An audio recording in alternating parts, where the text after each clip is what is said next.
afternoon, everybody, and welcome back to Build. I'm your host, Carrie Justick. You may know Bridget Moynahan as a model or an actress from the iconic film Coyote Ugly or her current CBS series Blue Bloods. But today, she is coming to talk to us about being an author. Her new book, Our Shoes, Our Selves, was inspired by a closet clean out when Bridget realized just how hard it was to let some of her favorite shoes go. Not just because she'd miss wearing them, but mainly because of the memories that they represented. So she set out on a mission to collect the stories of 40 incredible women connected to 40 pairs of shoes for what turned out to be a beautiful and inspirational book. Help me in welcoming Bridget to the stage. Thank you, everybody. So I know I gave a little bit of that away with the closet I thought it was clean out. beautiful, though. I might have to steal some of that intro. I'll send it right over Thank to you. you. But I definitely want to know about the origin of this book, like where this came from, where the idea was sparked from, and even how you go about then turning that into a book. Yeah, so it literally came from taking my closet, getting rid of everything, taking everything from storage, because I kind of do that in New York. Some people do this. I know it sounds ridiculous. It's the worst. But I put winter clothes and everything into like a storage unit and then bring my spring and summer because there's just no space in my apartment. So I got tired of doing this because I would bring these shoes in and never wear them and just wear the same Stan Smiths or whatever, flip-flop for the summer. And I'd have these beautiful heels. That's not mine, but, similar. And so I decided to get rid of them. I put them in a donation pile, and then I kept taking them out.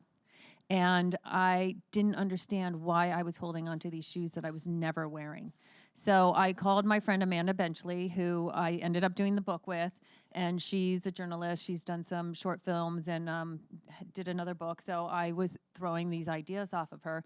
And I said, what is this? Why am I holding on to these things? So we hashed it out, and we narrowed it down to memories. And most of those shoes had some sort of memory. So maybe it was a movie premiere. Maybe it was, a pair of hiking boots that I was wearing in Africa for Lord of War. And then I did a safari with my mom that I still hold on to, even though I'm not wearing them anymore. So there's a lot of different memories, some, more important than others. But that was the origin of the book. And what do you think it is about shoes? Because when I'm thinking about the whole closet clean out, there are 1,000,005 things that I don't want to let go of. But for me, my shoes is probably the largest collection I have. So for you, is that automatically the one thing that you can't let go of? Or are there other things in your closet too, but this just seemed to make for the best No, stories? I think black pants. I have a lot of black pants from living in New York for so long. I have them in any version, short, long, culottes. I mean, high-waisted, short-waisted, whatever. I have every pair of black pants ever made, and I won't get rid of those. Not because of memories, just because they go with everything. But the shoes were different because I think men have this a little bit too, but not as much as women. We have shoes for different things, whether it's just a casual, or it's a night out, or it's a more of a cocktail, or that we do have to dress in a little bit more of a range than men. Men can kind of get away with that pair of jeans or that suit and wear it multiple days in a row, and nobody's ever going to say anything. But women, I don't know, we like to play it up a little bit more.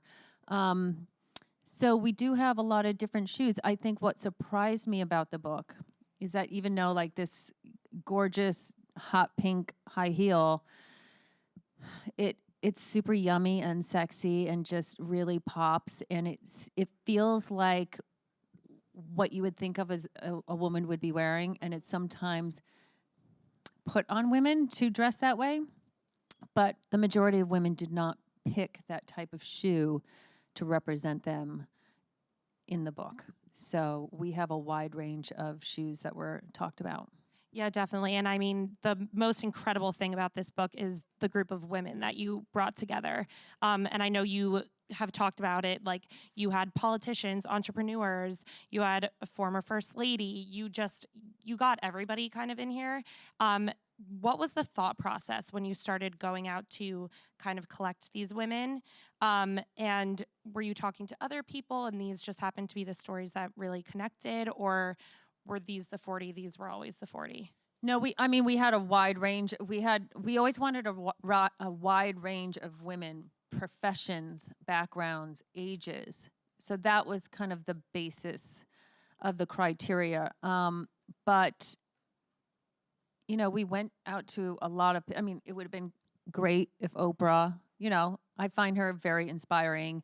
It seems like every time she says hello, somehow there's a message behind that.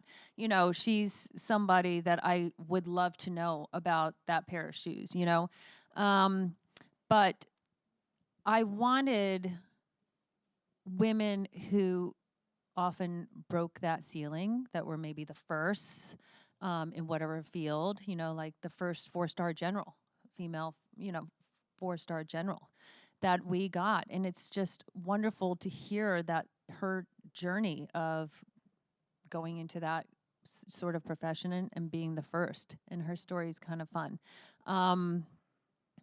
Astronauts, the first African-American astronaut, female astronaut. She's got a lovely story, and her shoes that she's holding onto are actually broken, and she's held onto them ever, which is kind of really amazing to know that she really is holding on to those shoes because of some memory, because they don't even work anymore. We have environmentalists, and a lot of these people I researched, I found, whether it was through social media or an article. One of the women who is a scientist, I had read an article in Fast Company probably 2 or 3 years before I started this project, but I remembered her and remembered, wow, this woman is incredible. So we kind of pulled from a lot of different avenues, and some would just come to us, and some we researched. We didn't want to be too top heavy in certain areas. We have 3 politicians, but they were all very different, and we didn't want to go any further down that road. I don't know. I think that we have a good balance in the end. For sure. And I love how you're kind of touching on the shoes that these women picked aren't necessarily what you would expect from them. And one of the things that I love is, of course, Barbara Bush being included in this. And now we see, Michelle Obama probably has the most insane closet of heels and all types of shoes. Barbara Bush chose Keds. And her story is incredible, and mismatching the colors of Keds and all of that stuff. I want to talk to you a little bit about that experience and getting her in this book, because of course she passed away after having this interview. So to just have her included, have her share this story and kind of memorialize her in this way, what has that whole experience been like for you? Well, I think what was special for me in having Barbara Bush in this was I had met her years before. I had the opportunity to go visit her and her family up in Maine. And on my journey up there, my luggage was lost. So I had no change of clothing. And honestly, I was probably wearing the boots that I spoke about. No, I wasn't. I didn't have those boots yet. So I had something that was just not appropriate to be wearing to dinner and then on a golf course the next day. So I had no clothes, and I think I borrowed her assistant's jacket for dinner, and then the next day you needed to wear sneakers out on the golf course. So she gave me a pair of Keds, and they were floral Keds.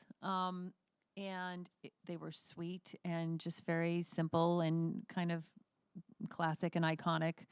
And not something you would normally see at this time. And she had a love for Keds. And she said in her story that when she went, that was her favorite shoe. And when she moved to the White House, she noticed that they don't really sell Keds anymore. There was more of a bulky sneaker, and she loved Keds. So her husband went out and contacted Keds, and they sent her every flavor of Ked. And she just put them in bins, like all the right ones in one and all the left ones in the That's other. the best part. And she would just pick one out, and it didn't even have to match, and she would wear them. And she just kind of loved to know that she purposely did that, and hear how people would respond to that when they saw them on her feet. So she, you could tell that she had a sense of humor and a playfulness. And I was just thrilled that when we contacted her, she totally wanted to do it. She totally knew what she wanted to talk about. And I think it was a special interview for Amanda because she went to, I believe, Texas to interview her. And her husband was in the hospital at that time. So she left the hospital, came home, did the interview, did the photos with Melanie Dunay, who shot every photo in this book, they're so beautifully done. And then she went back to the hospital because she didn't want to leave him for too long. So it was a very special moment for Amanda and Melanie. And yeah, we're really lucky to have her in the book. And I love the portrait of her. It's so good. So beautiful, and you can see the kindness in her eyes. And that was a great thing about Melanie. She really, one of the things I wanted to do is capture everybody in their own environment.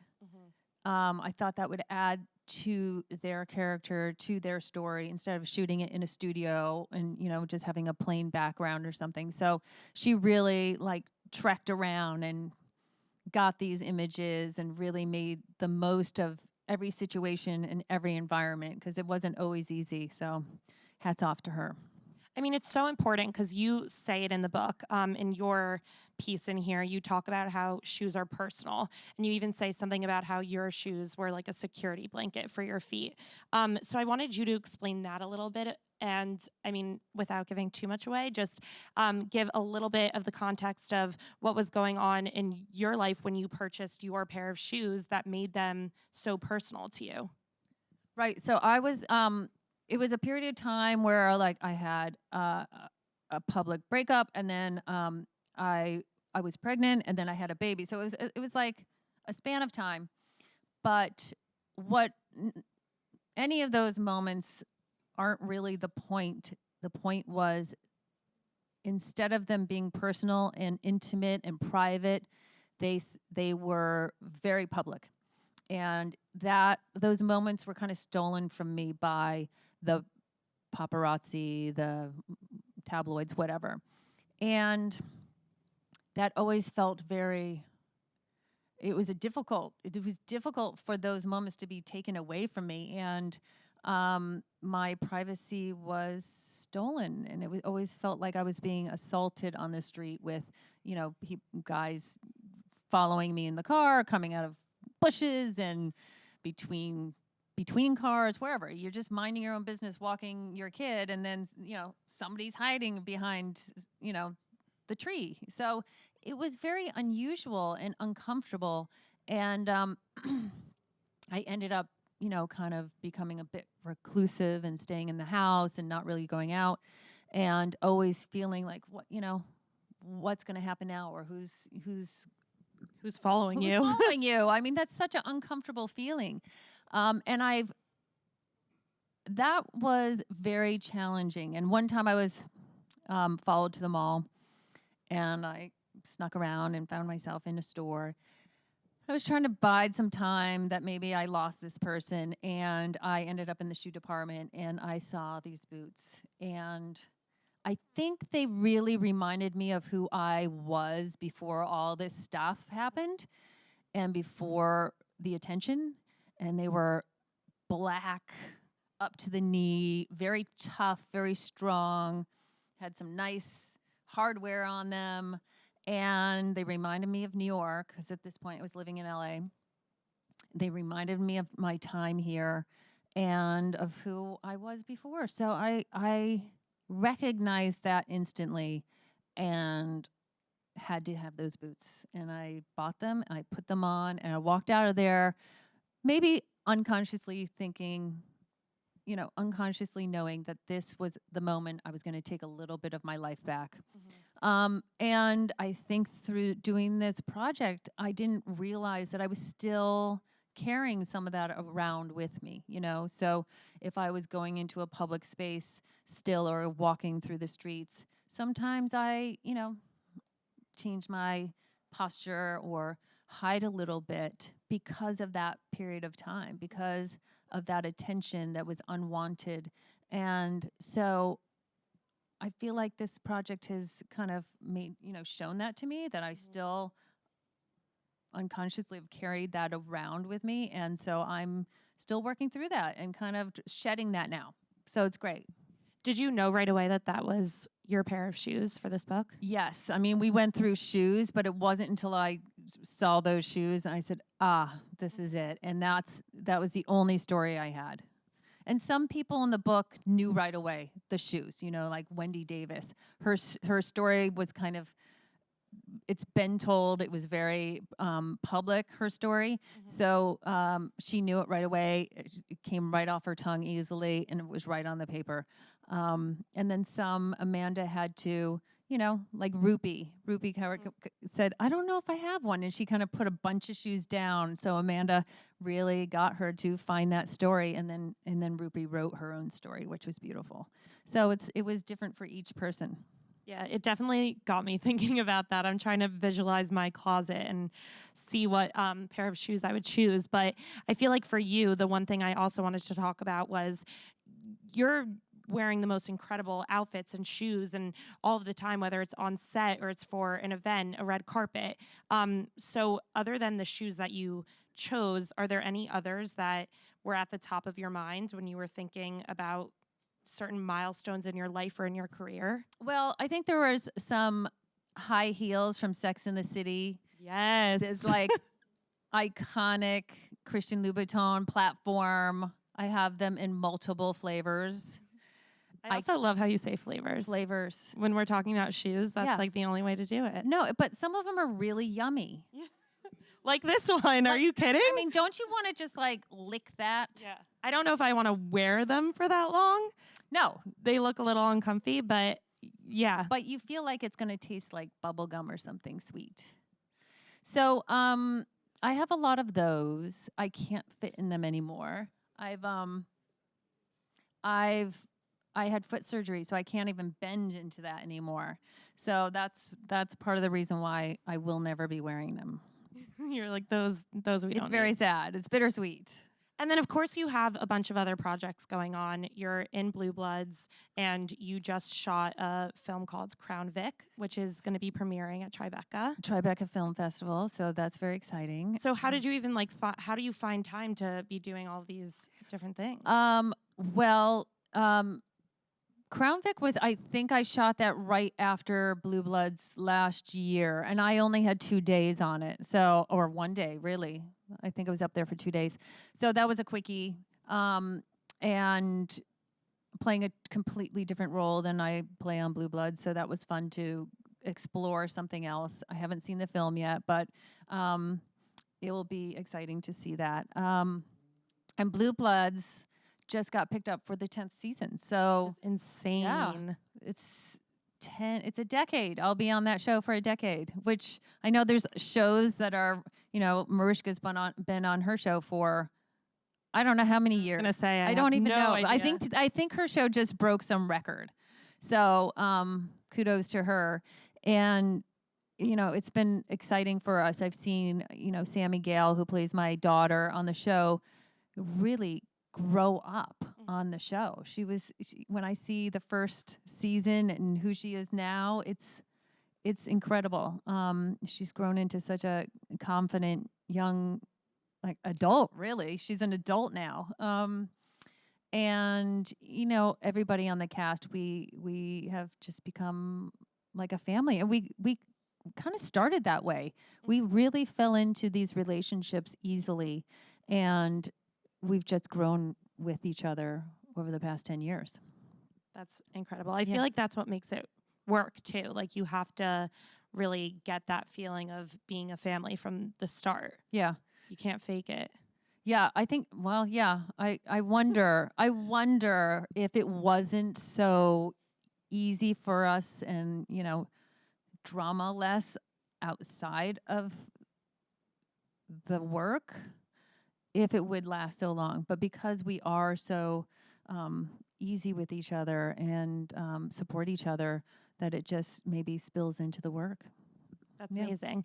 And then just before we head to audience Q&A, I want to ask you how bringing this to life was different than doing something in front of the camera.